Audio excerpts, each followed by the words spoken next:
এজন পিতৃয়ে তেখেতৰ চিকিৎসক পুত্ৰলৈ ফোন কৰিছিল যে মোৰ শেষ নিশ্বাস ত্যাগ কৰিবলৈ হ'ল, তোমালোকক মই এবাৰ চাবলৈ মন গৈছে।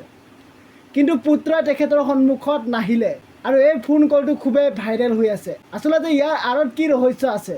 কিয় পিতৃক চাবলৈ মন নগ'ল, কিয় পিতৃৰ সন্মুখত নাহিলে আৰু কিয় পিতৃৰ পৰা আঁতৰত আছিল, এই ভিডিঅ'টোৰ পৰা আপোনালোকে জানিব পাৰিব। আচলতে মই এই মুহূৰ্তত আপোনাক সুধিব নালাগে বাৰু সেই কথাখিনি, তথাপিও মই আপোনাক সুধিছোঁ, ঘটনাটো আচলতে হৈছিল কি? এতিয়াতো সেইদিনাখন ফোন কল, নৱেম্বৰত এটা ফোন কল এটা কৰিছিলে তেখেতে, যে এনেকৈ চাব বিচাৰিছে, সেইটো ওলাইছে চবেই। আৰু প্ৰথমতে মই অলপমান, কাৰণ 18 বছৰ মূৰত ফোন কৰিছে মোক। 2006তে আমাক সকলোকে ওলাই দিছিলে ঘৰৰ পৰা, মোক, মোৰ বাইদেউ আৰু মোৰ মাক। তেতিয়াৰ পৰা একো কণ্টেক্ট নাই। গতিকে 18 বছৰ পিছত যেতিয়া এজন মানুহৰ আৱাজটো শুনে, আপুনি ডেফিনেটলি অলপমান এই হ'ব, আৱেগিক নহয়, কাৰণ বেলেগ এটা নাম্বাৰৰ পৰা কৰিছে আৰু 18 বছৰ একো কণ্টেক্ট নাছিলে। গতিকে প্ৰথমতে সেইকাৰণে মই বোলো কোনোবা পেচেণ্টে ফোন কৰিছে নেকি, পেচেণ্টে ফোন কৰিয়ে থাকে এনেকৈ মোক। মই সেইকাৰণে প্ৰথমতে পেচেণ্ট বুলি ভাবিলোঁ। সেইকাৰণে প্ৰথমতে মই বোলো ধৰিব পৰা নাছিলোঁ। তাৰপিছত যেতিয়া ক'লে, তাৰপিছত বাৰু শুনিলোঁ, কথাখিনি শুনিলোঁ কথাবোৰ। তাৰপিছত মই বোলো ভাবি চাওঁ কথাটো, এড্ৰেছটো দি দিয়া। কিন্তু কথাটো হ'ল যে ডিচিশ্যন যোৱা নোযোৱা ডিচিশ্যনটো লোৱা বৰ টান, কাৰণ আগৰ চোৱাত জীৱনত সেইটোতো কোনো নাজানেই। কি কষ্টৰে আমি সময়খিনি পাৰ কৰিছোঁ, বিশেষকৈ মোৰ মা। মোৰ আৰু মোৰ বাইদেউৰ কথা নকওঁ বাৰু, কিন্তু মোৰ মাৰ যিখিনি কষ্ট পাইছে, এবছৰ দুবছৰ বুলি নহয়, 30-35 বছৰ বুলি ক'ব পাৰি, আমাৰ জন্ম আগৰ পৰাই। গতিকে বহুত নিৰ্যাতন দিয়া হৈছিলে, মানসিক শাৰীৰিকভাৱে। আৰু আমাৰ বুলি ভাবি পেলাই মায়ে সেইজন মানুহৰ লগত থাকিলে ইমান বছৰ। কিন্তু 2006ত কিবা এটা এই কথাত লৈ পেলাই আমাক তিনিটাকে ঘৰৰ পৰা ওলাই দিলে। ঘৰৰ পৰা ওলাই দিয়াৰ পিছত আমি গুৱাহাটীতে আছোঁ, তেতিয়া আগৰ পৰাও গুৱাহাটীতে আছিলোঁ। ভাড়া ঘৰে ক'ৰবাত থাকিলোঁ আৰু এটা ৰুমৰ ভাড়া ঘৰতে থাকি পেলাই মই আৰু মোৰ বাইদেৱে MD পাছ কৰিলোঁ, PG কমপ্লিট কৰিলোঁ। তাৰপিছত এইবিলাক আৰু বাকীখিনি আৰু এই আৰু, কিন্তু সেই 2006ৰ পৰা এই নৱেম্বৰলৈকে একো কণ্টেক্ট নাছিলে এই মানুহজনৰ। আৰু কথাটো হ'ল যে এটা ফোন কলত যদি মাতিব পাৰে, দেউতাকে হৈ পেলাই মাতিব পাৰে, কিন্তু আগতে যিখিনি তেখেতে কৰি থৈ গৈছে সেইখিনি কি ক্ষমাযোগ্য হয় নেকি? সেইটো এটা ডাঙৰ এটা কথা, আৰু সেইটো চবেই জানিবও লাগে। ইনফেক্ট আজিৰ দিনত লাষ্টত এটা চিম্পাথি এটা এইটো কৰি পেলাই, তেখেতৰ বাৰু এতিয়া নাই বাৰু, তথাপিও মই কৈছোঁ, লাষ্ট মমেণ্টত এটা চিম্পাথি এটা এইটো কৰি পেলাই মানুহৰ যদি এইবিলাক ল'ব বিচাৰিছে, তেনেহ'লে সেইটো মানে কিছুমান বস্তু মানে একচেপ্টেবল নহয়। আজি মাৰ লগত যিখিনি যাতনা দিয়া হৈছিলে, সেইবিলাক মানে আমিও দেখি আছোঁ, সৰুৰ পৰা দেখিছিলোঁ আমি, আৰু সৰুৰে পৰা আমি তেনেকৈ ডাঙৰেই হৈছোঁ। ইনফেক্ট মানে আৰ্থিক অৱস্থাটো ভাল নাছিলেই, মায়ে শিক্ষকৰ কাম কৰিছিলে।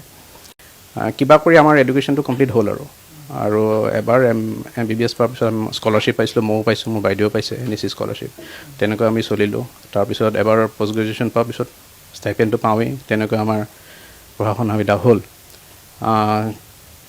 তাৰপিছত 2006 চনত যেতিয়া এটা প্ৰপাৰ্টি, আগৰ প্ৰপাৰ্টিলৈ লৈ পেলাই হৈছিলে, বেছি দিব বিচাৰিছিলে, কিন্তু মায়ে ক'লে যে কেইদিনমান ৰখি লওক, সিহঁতৰ এইখিনি কমপ্লিট হয়, তাৰপিছত বিক্ৰী কৰি দিব। নাই, সেইটোতে তেখেতৰ এই কৰি মেলি তাৰপিছত ওলাই দিলে আমাক ঘৰৰ পৰা তেতিয়াতে। আৰু ইনফেক্ট তেখেতৰ নামত এখন FIR আছে দিছপুৰ থানাত। আপোনালোকৰ মাতৃ মানে বাইদেউ, আমি চবেই মিলি পেলাই দিছিলোঁ, কাৰণ বাইদেউ আৰু মাৰ ওপৰত এছল্ট হৈছিলে, ফিজিকেল এছল্ট হৈছিলে তেতিয়া, 2006ৰ কথা। দিছপুৰ থানাত এতিয়াও আছে হয়তো, যদি ৰেকৰ্ড চাই। গতিকে সেইটো এটা কথা। আৰু বাকীতো বহুত কথা আছেই, এইবিলাক ড্ৰিংকছ কৰি মেলি বা ঘৰত উৎপাত কৰা, বাকী সেইবিলাক ফিজিকেল এছল্ট, সেইবিলাকতো আগৰ পৰা আমি দেখিয়ে আছোঁ, সৰুৰে পৰাই দেখি আছোঁ সেইবিলাক আমি। গতিকে সেইবিলাক চাই মেলি আৰু এতিয়া আপোনালোকে অকল ফোন কলটোৰ কথা চিন্তা কৰিছে, আমি সেই আগৰ 30-40 বছৰৰ কথা আমি চিন্তা কৰি পেলাই সেইবিলাক চাওঁ বস্তুবিলাক। গতিকে সেইদিনাখন যেতিয়া ফোন কৰিলে, মই বোলো মই ঠিক আছে, মই ভাবি চাওঁ বোলো, তুমি এড্ৰেছটো মোক হোৱাটছআপ কৰি দিয়া, মই ভাবি চাওঁ। তাৰপিছত ল'ৰা ছোৱালীৰ পৰীক্ষা আহিলে, মাৰো অলপ গাটো বেয়া হৈ থাকে, আগতে 2বাৰ ষ্ট্ৰ'ক হৈ যোৱা মাৰ। প্ৰেছাৰ আছে। মাৰ তেতিয়াই ষ্ট্ৰ'ক হোৱা, সেইবিলাক ঘটনাৰ মাজতে ষ্ট্ৰ'ক হোৱা, GMCত এডমিট হৈ আছিলে। তাৰপিছত মাৰ ষ্ট্ৰ'ক হোৱাৰ মাজতো তেখেত কিন্তু অহা নাছিলে, মই আৰু মোৰ বাইদেউহে চাই আছিলোঁ। তেখেত ঘৰতে বহি থাকে কিন্তু চাবলৈ নাহে। মা ICUত এডমিট হৈ আছিলে সেইটো সময়ত। গতিকে সেইটো অৱস্থা। আৰু বাকীটো এইবিলাক চুগাৰ টুগাৰটো আছেই মাৰ, সেইকাৰণে মাক তেতিয়া কোৱা নাছিলোঁ, এতিয়াহে গম পাইছে মায়ে। গতিকে মই বোলো মাক এবাৰ যদি দৰকাৰ পৰে এবাৰ মাক কথাটো কৈ চাম আৰু যাব লাগে নালাগে। কাৰণ মাৰ সেইটো মানে সেইফালৰ কথা শুনিলেই তাৰমানে মাৰ মানে এটা প্ৰেছাৰ এটা হৈ যায়, এনেই হাইপাৰটেনছিভ পেচেণ্ট এটা। গতিকে সেই এক্সট্ৰা ষ্ট্ৰেছটো আমি দিব বিচৰা নাছিলোঁ। সেইটো ভাবি পেলাই মই বোলো ভাবি চাওঁ, সেইকাৰণে মই বোলো হোৱাটছআপ কৰি দিয়া, এড্ৰেছটো আছেই, কোনোবা এদিন গৈ পেলাই যাম আৰু।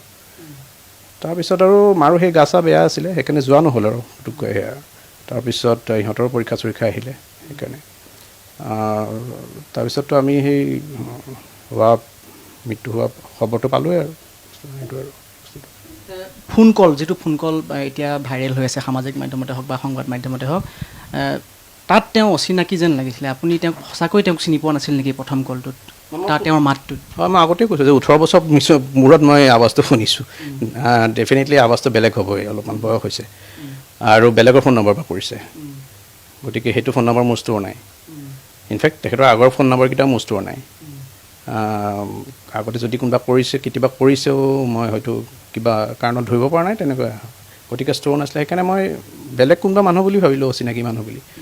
আৰু পেচেণ্ট বুলিও ভাবোঁ, ইউজুৱেলি মই পেচেণ্টে মোক ফোন কৰে তেনেকুৱাই আৰু।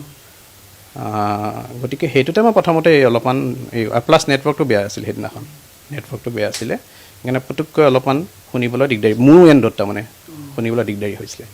কাৰণ মই সেইটো সময়ত ড্ৰাইভ কৰি আছিলোঁ, জাষ্ট ঘৰ পাইছোঁ আৰু সেইটো সময়তে ড্ৰাইভ কৰি আছোঁ।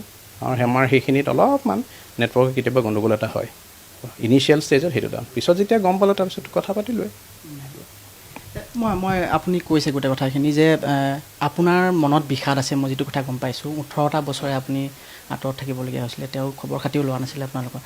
যেতিয়া ফোন কলটো পাইছিলে তাৰপিছত এবাৰো পিতৃ স্নেহে আপোনাক এবাৰো টনা নাছিল নে ঘৰলৈ যাব লাগিব, দেউতাক এবাৰ চাবগৈ লাগিব, যি হ'ল আৰু অতীতত যিখিনি হ'ল আমি এবাৰ গৈ তেওঁক চাই আহিমগৈ বুলি জীৱনৰ শেষ সময়খিনি তেওঁ কৈছিল যে মই এবাৰ চাব খোজোঁ, তোমাক চাব খোজোঁ, তোমাৰ সন্তানক চাব খোজোঁ, অৰ্থাৎ তেওঁ নাতিপুতিক তেওঁ এবাৰ চাম বুলি কৈছিলে। তেওঁ এবাৰো আপোনালোকৰ মন নগ'লনে যাবলৈ? তেখেতে চব ক'লে কিন্তু মোৰ মাৰ নাম নল'লে। তেখেতে যদি এবাৰো মোৰ মাক ক্ষমা খুজিলেহেঁতেন মই হয়তো গুচি গ'লোহেঁতেন, কিন্তু সেইটো নক'লে। কাৰণ এইটো অকল মোৰ কথা নহয়, এইটো মোৰ বাইদেউৰ কথা নহয়, এইটো মোৰ মাৰ জড়িত হৈ আছে। গতিকে তেখেতে যদি এবাৰো ক'লেহেঁতেন, মোৰ মাৰ যদি খবৰো সুধিলেহেঁতেন, তেতিয়া কথাটো বেলেগ হৈ গ'লহেঁতেন। একো নুসুধিলে। তাৰমানে কি সেই ভাৱটো এতিয়াও আছে, সেই ভাৱটো এতিয়াও আছে। আৰু মই যদি ইচ্ছা কৰিলোহেঁতেন মইতো মাকো চাব নোৱাৰিলোহেঁতেন, নিজে নাচালোহেঁতেন। তেনেকৈতো মই মাকো ৰাখিব পাৰিলোহেঁতেন বৃদ্ধাশ্ৰমত। মাতো আমাৰ লগতে আছে, আমাৰ লগতে ভালকৈ আছে, নাতিপুতিৰ লগত খেলা ধূলা কৰি আছে, ভালকৈ আছে।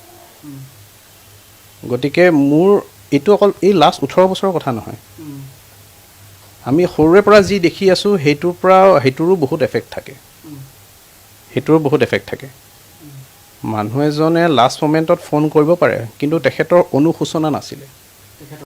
তেখেতৰ কথাত যি শুনিলোঁ তেখেতৰ অনুশোচনা নাছিলে। তেখেতে মাৰ প্ৰতি মেইনলি মাৰ প্ৰতি, কাৰণ মাৰ প্ৰতি হোৱা অত্যাচাৰবিলাকৰ কথাটো কোনো নাজানে, সেইটোতো কোনো বিচাৰো নকৰে। তেখেতৰ ফোন কলটোৰ ওপৰতহে মানুহে এইটো ৰায়বিলাক দি আছে। মাৰ ওপৰত যিবিলাক অত্যাচাৰ হৈ গ'ল সেইবিলাক কি হ'ব, তাৰ হিচাপটো কোনে দিব?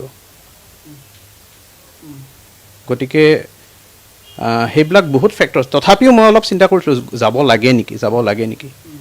কিন্তু কথাটো হ'ল যে কিবা কাৰণত ওলোৱা নহ'ল। আমিও বিজি থাকোঁ প্ৰেক্টিছত। বাইদেউৰ ডাঙৰ ছোৱালীজনী এতিয়া ক্লাছ 10 দি আছে, বৰ্ডছৰ পৰীক্ষা।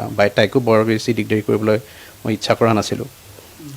সেই তেনেকুৱাতে আৰু বস্তুটো থাকি গ'ল। আজি 3টা দিনত ভৰি দিলে আপোনাৰ পিতৃৰ বিয়োগ হোৱা। নীতি নিয়মখিনি কৰিছেনে নাই কৰা পিতৃ হিচাপে? হয়, মই আজি ৰাতিপুৱা তিলনীটো কৰিলোঁ, শুক্লেশ্বৰ কৰিলোঁ। বাকী শ্ৰাদ্ধ তাৰ্থ যি আছে সেইবিলাক ইয়াতে কৰিম আৰু। ইনফেক্ট আমি চবেই লঘোণে আছোঁ, এতিয়াও লঘোণে আছোঁ, মাও লঘোণে আছে। সেইটো কথা মাক মই কৈছিলোঁ, মই তই চিন্তা কৰিছা, তই এইবিলাক নিয়ম পালন কৰিবি নে নকৰা? বোলে মই কৰিম বোলে। মই গোটেই চব নিয়ম পালন কৰিম। এতিয়াও তেখেত লঘোণে আছে, লঘোণে মানে অলপমান ফল মূল খায়, সেয়াই আৰু। কিন্তু তেখেতৰ যোনটো বয়স সাধাৰণতে এইটো পাৰ্মিট নকৰে, কিন্তু মায়ে নিজে কৈছে যে মই লঘোণে থাকিম, মই নিয়মটো পালন কৰিম। মই আকৌ সেই কথাটোকে সুধিছোঁ আপোনাক, পিতৃ স্নেহ যিমান হাজাৰ হ'লেও তেওঁ তেওঁ আপোনাৰ জন্মদাত্ৰী পিতৃ, যেতিয়া পিতৃৰ বিয়োগৰ খবৰটো আহিছিল তেতিয়া পুত্ৰ হিচাপে আপোনাৰ এবাৰ হ'লেও বুকুখন কঁপিছিল নে? অলপমানটো ডেফিনেটলি লাগিব, অলপমানটো ডেফিনেটলি বেয়া লাগিব, কিন্তু আগৰ কথাবিলাক যেতিয়া চিন্তা কৰোঁ বস্তুটো নিউট্ৰেলাইজ হৈ যায়, তথাপিও বেয়া লাগিছিলে। যাবও ইচ্ছাও কৰিছিলে। মই প্ৰথম যেতিয়া ফোন কলটো কৰিছিলোঁ তেতিয়া যাব ইচ্ছা কৰিছিল, কিন্তু আগৰ কথাবিলাক যেতিয়া মনলৈ আহে তেতিয়া মনটোৱে নামানে। মাও যাবলৈ ইচ্ছা কৰিছে নেকি এতিয়া ঘৰখনলৈ? মায়েতো কেতিয়াও নকৰে,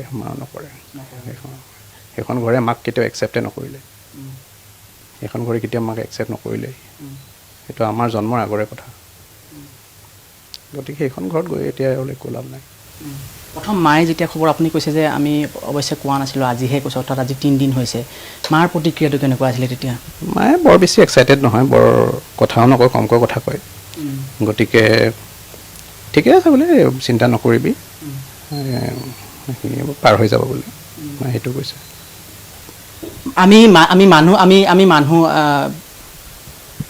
আমি এখন অন্তৰে গঢ়া মানুহ, আমাৰ মনত বিষাদ থাকে, দেউতাৰ অনুপস্থিতি আজি অনুভৱ হৈছে নেকি?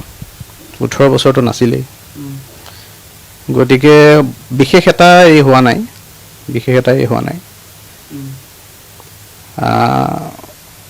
সেই আৰু অলপমান আৰু লাগে আৰু। যি অন্ত্যেষ্টিক্ৰিয়া যিসমূহ আছে এতিয়া, আজি আপুনি ক'লে যে শুক্লেশ্বৰ ঘাটত গৈ আপুনি তিলনি সম্পন্ন কৰিলে, আৰু বাকী যিসমূহ অন্ত্যেষ্টিক্ৰিয়া আছে সেই অন্ত্যেষ্টিক্ৰিয়াসমূহ ক'ত কৰিব? ইয়াত কৰিব নে তালৈ যাব? গুৱাহাটীতে কৰিম, যিখিনি কৰিম ইয়াতে কৰিম আৰু, কাৰণ তেখেতৰতো নাই, ডেড বডিটোতো যোৰহাট মেডিকেল কলেজত ডনেট কৰিছে, গতিকে অস্থিও নাই, গতিকে যিখিনি কৰিম ইয়াতে কৰিম আৰু গুৱাহাটীতে কৰিম। মাজে সময়ে এবাৰো যোগাযোগ কৰা নাই, বা চিঠিয়ে লিখা হওক বা ধৰি লওক অন্যান্য একো ধৰণেও তেওঁ এবাৰো আপোনালোকক যোগাযোগ কৰিবলৈ চেষ্টা কৰা নাছিলনে?